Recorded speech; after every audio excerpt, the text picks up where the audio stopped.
Berikut ini tutorial mengerjakan skripsi hanya 20 menit untuk melihat pengaruh dua variabel X terhadap Y. Dimana di sini ada beberapa uji, yaitu uji prasyarat, uji validitas, reliabilitas, uji klasik, kemudian uji hipotesis, uji T, uji F, kemudian analisis regresi, kemudian koefisien determinan.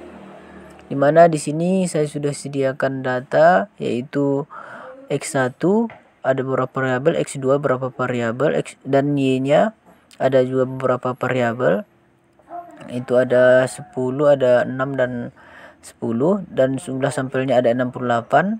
Kemudian kita pindahkan ke SPSS, dimana di SPSS di sini sudah saya pindahkan datanya untuk variabel X1, variabel X2 dan juga Y sebanyak 10 indikator untuk X1, 6 indikator untuk X2 dan 10 indikator untuk Y-nya. Langsung saja kita ke uji validitasnya, di mana metode yang digunakan yaitu person, kemudian N-nya tadi 68, alpha 0,05. Kemudian kita pindahkan di sini menggunakan word correlation. Kita pindahkan semuanya, yaitu X11 sampai X110 dan totalnya untuk melihat validitas dari data tersebut. Oke, setelah kita peroleh hasil validitas dari X1. Untuk validitas X1 nya kita pindahkan ke Excel nya agar kita dapat menganalisisnya. Dimana di sini R tabel yang kita gunakan dengan N68 dan alfanya 0,05, sehingga kita peroleh R tabelnya 0,288. Untuk melihat R tabel dapat Anda lihat pada video kita sebelumnya, dimana di sini R tabel yang kita peroleh ini berdasarkan nilai N-nya 68 dan alfanya 0,05, sehingga kita peroleh R tabelnya 0,244. R tabel tersebut akan kita bandingkan nantinya dengan nilai R hitung kita peroleh dari perhitungan Excel yang sudah kita peroleh di sini saya tampilkan, yaitu X1-nya, di mana indikator X11 nilainya 0,589 atau lebih besar daripada R tabel, sehingga dapat kita kategorikan ataupun dinyatakan valid.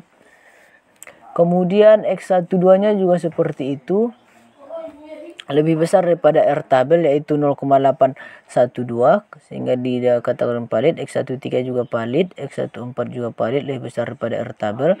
X13, X14, X15, X16 juga valid, X17 juga valid, X18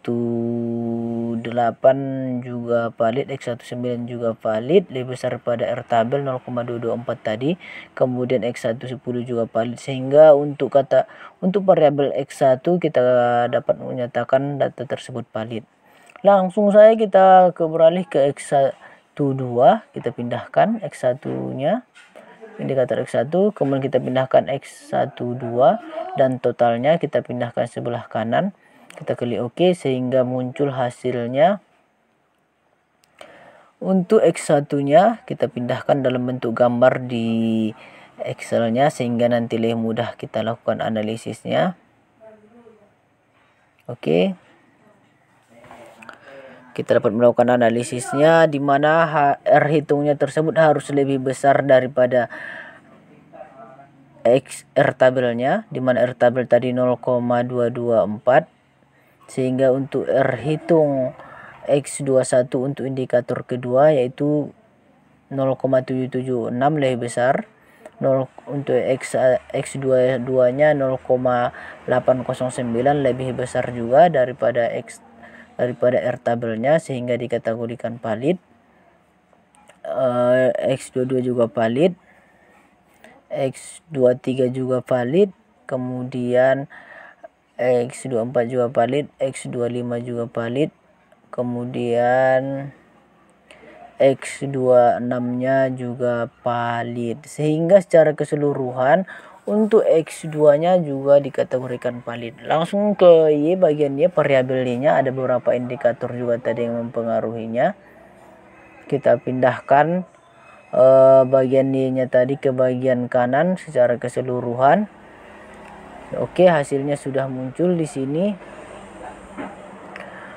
untuk perhitungan validitasnya kita pindahkan ke Excelnya sehingga lebih mudah kita lakukan analisisnya, dimana nanti diharapkan R tabelnya harus lebih besar daripada R hitungnya. Untuk mengatasi apabila data tersebut nanti tidak valid, ini kita lihat masih valid semuanya. Apabila tidak valid, dapat Anda atasi dengan cara yang sudah kita buat pada video sebelumnya. Anda dapat lihat di channel kita ini untuk cara mengatasi data yang tidak valid.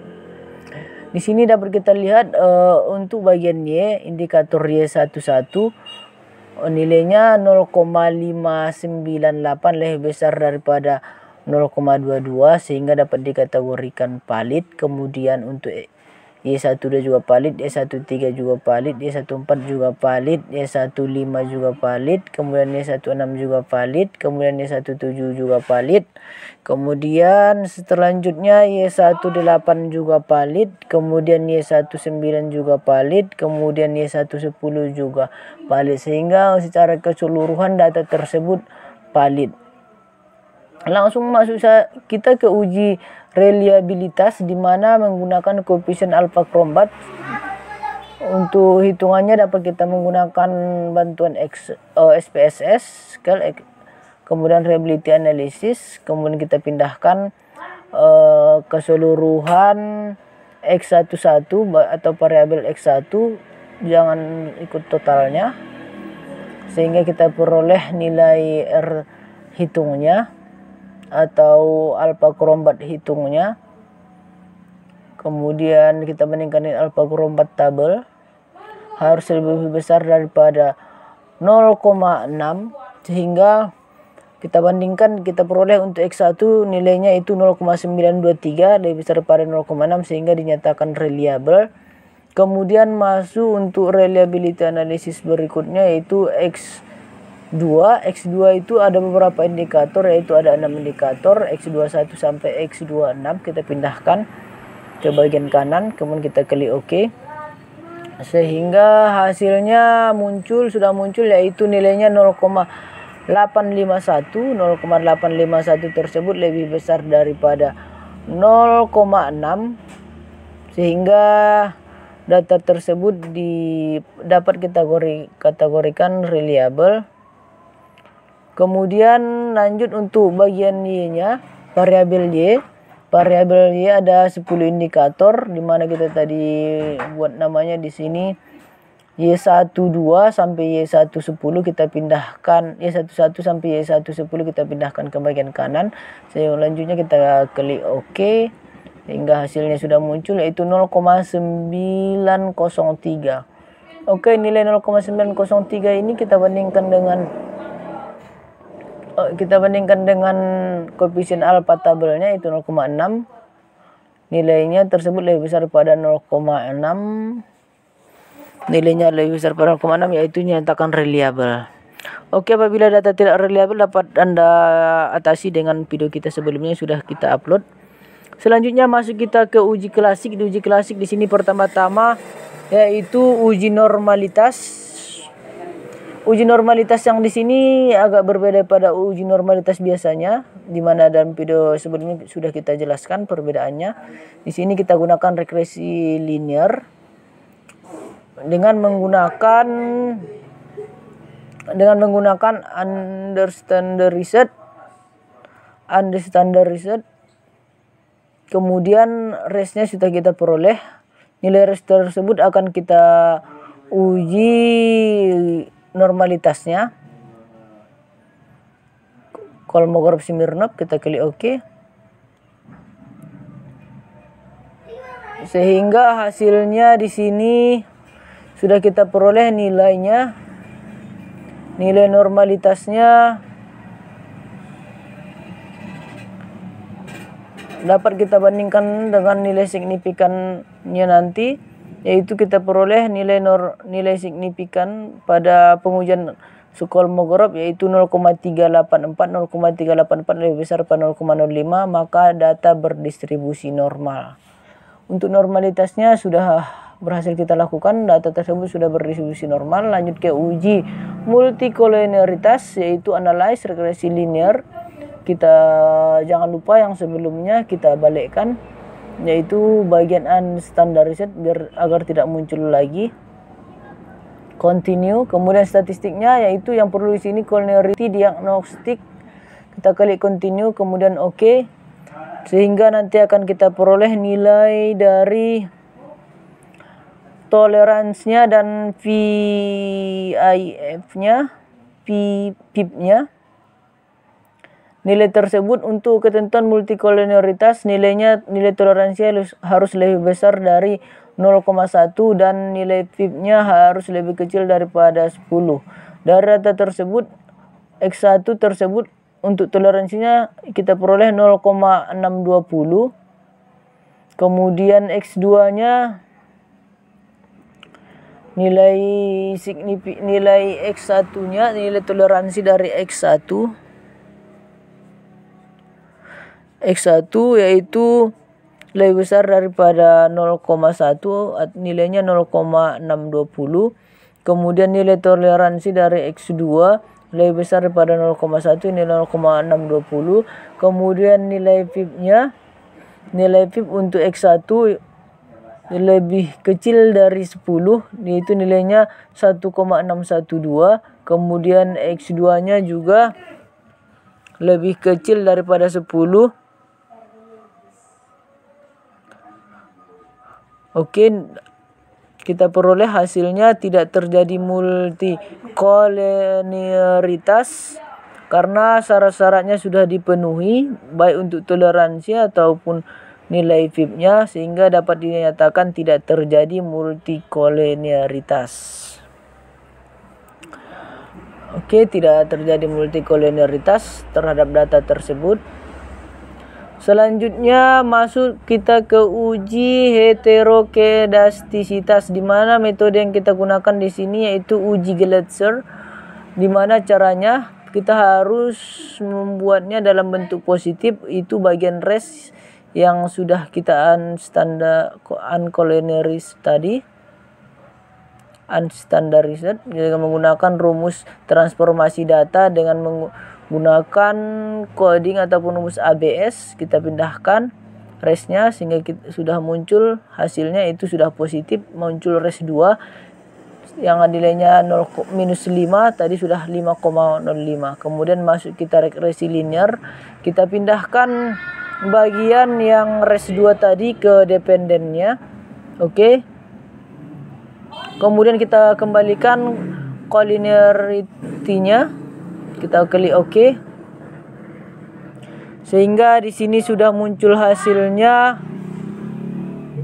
yaitu yang perlu kita lihat di sini bagian T-nya ataupun nilai signifikan koefisiennya. Bagian signifikan koefisiennya kita pindahkan ke Excel. Di sini sudah kita tampilkan di Excel.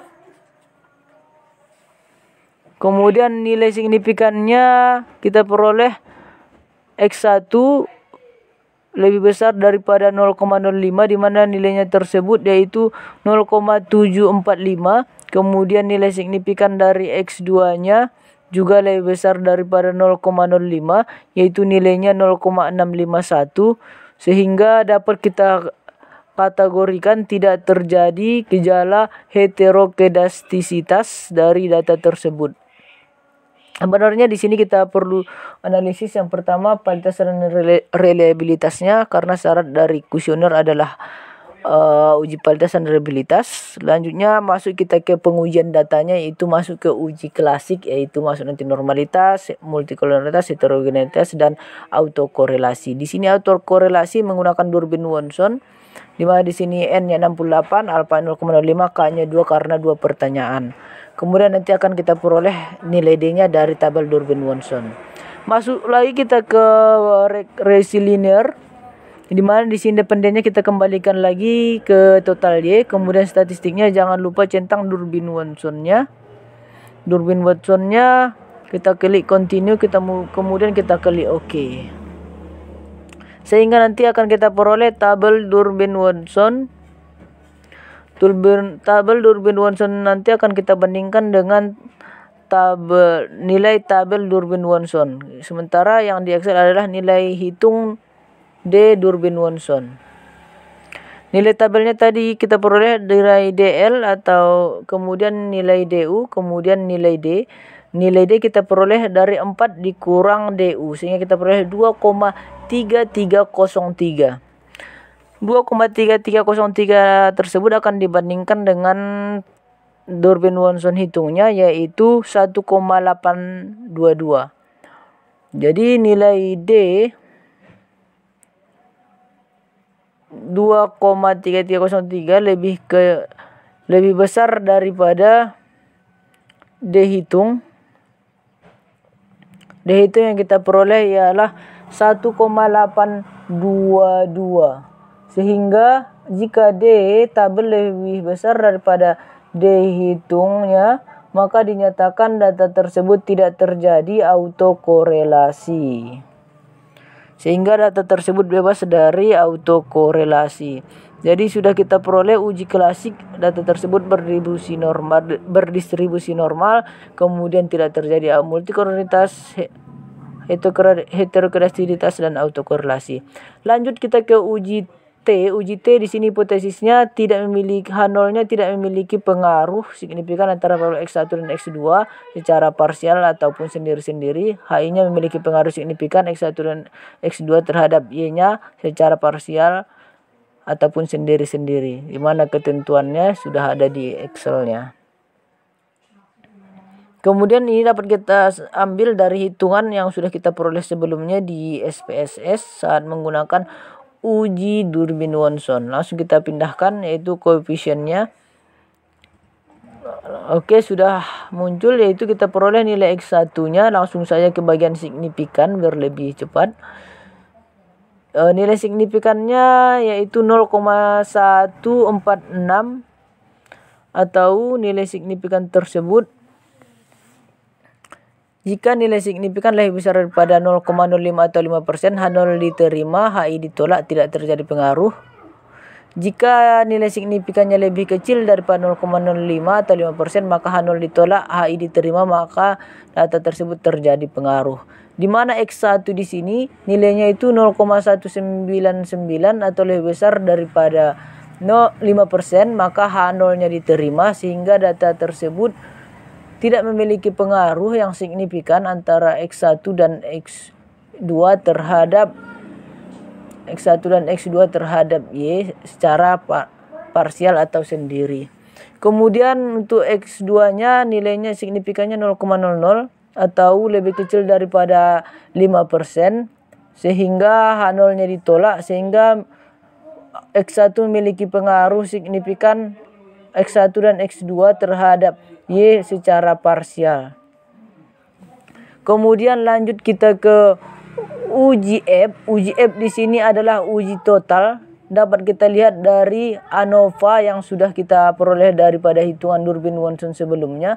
Nilai signifikannya langsung saja kita ke nilai signifikannya, di mana nilai signifikan tersebut kita peroleh yaitu 0,00.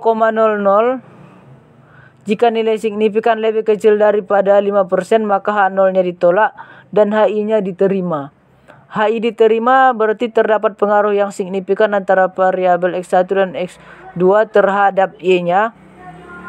Biasanya apabila salah satu ataupun beberapa dari uji F yang adanya pengaruh terhadap Y, di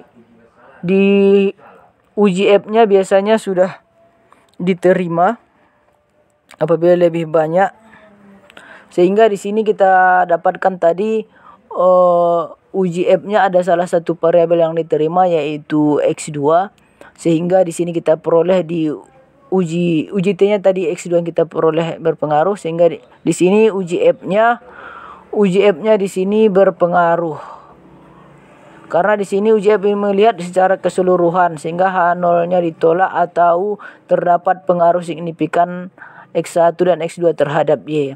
Karena HI-nya di sini diterima. Langsung saja kita masuk ke uji berikutnya. Setelah selesai uji F dan uji T. Masuk kita ke bentuk regresinya. Bentuk regresinya dapat kita lihat dari uji regresi di sini digunakan untuk melihat bentuk persamaan dari X1, X2 dan Y. Dapat kita lihat dari koefisiennya di mana nilai konstantanya yaitu 5,129, kemudian X1-nya 0,130, kemudian X2-nya 1,197. Analisis regresi tersebut dapat kita gunakan untuk persamaan antara kedua tersebut, baik digunakan untuk peramalan dan yang lainnya. Kemudian besar pengaruh X1 dan X2 terhadap Y dapat kita lihat di koefisien determinannya, di mana koefisien determinan dapat kita peroleh dari hasil Durbin-Wonson tadi. Langsung saja kita ke nilai R square-nya. R square itu diperoleh dari R kuadrat dari 0,799, sehingga kita peroleh kuadratnya itu 0,639. 0,639 itu dikali 100%. Koefisien determinan tersebut dari uji F dan uji T sudah ada pengaruh. Berapa besar pengaruhnya dalam bentuk persentase dapat kita lihat di koefisien determinannya. Di sini dapat kita lihat tadi uji validitas dan uji reliabilitas sudah memenuhi, kemudian uji klasik juga memenuhi, baik normalitas, multikorelitas, heterokedastisitas, dan uji autokorelasi. Kemudian masuk ke uji F tadi dan uji T dan uji F, di mana uji F tadi uji T tadi X1 yang memiliki pengaruh dan uji F-nya secara keseluruhan memiliki pengaruh, dan bentuk analisis regresinya sudah kita tampilkan. Kemudian masuk ke uji koefisien determinannya, yaitu pengaruhnya dalam bentuk persentase sebesar 63,90% untuk pengaruh X1 dan X2, dan sisanya itu dipengaruhi oleh variabel lain. Mungkin cukup sekian video kita.